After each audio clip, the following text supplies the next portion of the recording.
Като мислим, като мислим за цялостният аз, можем да кажем, че целият свят това сме ние. През наблюдателницата на нашата същност ние възприемаме всичко останало, всички неща, които гледаме, които докосваме, които чуваме. Това са част от собствения ни аз. Дори другите хора стават част от нас самите. Всички неща, които някога сме чели, които някога сме чули и видели, остават част от нас. Но начинът, по който ги възприемаме и разбираме, изграждат нашата самоопределеност. Ние запаметяваме нещата, които се повтарят и които сме видели от другите и започваме да ги използваме.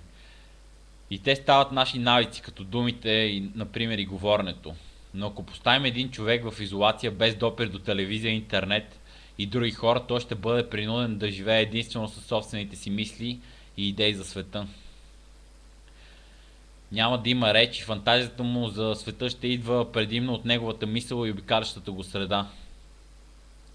Може би той няма да има чувство на завист и на непълноценност, защото няма точка за сравнение.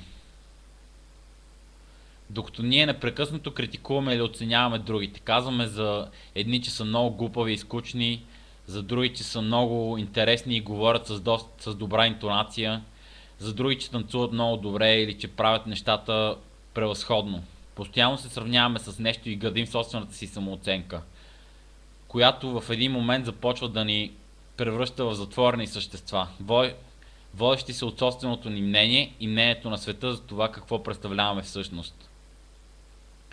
И като цялостен аз осъзнаваме, че не може да бъдем господари на всичко, което се случва. И че има неща, които независимо волята ни следват собствения си ход. Например, осъзнаваме, че има нещо сбъркано в нещата, когато ни насилят против волята ни и ни отнемат свободата. Освен, че сме наблюдатели на светът, светът също ни наблюдава. Ние сме артисти, но и светът има своята роля. С появата на частната собственост, свободата значително се намалява. Всеки има нужда от лично пространство и завладява територии, където да се чувства свободно. Защо, например, да не обикаляме по апартаментите на хората, сякаш сме призрак, да си ходим където си поискаме и никой да не ни спира. Всеки е обсебен от имуществото, което има и го брани с зъби и ногти. В света идват на власт парите. Човек може да си купи много неща с тях и да има повече свобода на действие, ако ги притежава. Но всъщност, ако си добър артист, може и да се оправиш без пари, да си ходиш където си поискаш и да бъдеш в хармония с другите, така че да не пречиш на никого. Но тук отново се намесва оценката на хората и тяхното мнение за частна собственост и личното им пространство.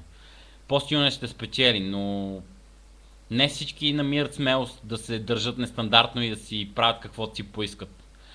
Повечето неща се случват с предварителна оговорка, защото всеки зачита законите, които са се образували между хората. Личната ти свобода, за да бъде постигната, трябва да се съобразява все пак с определени закони.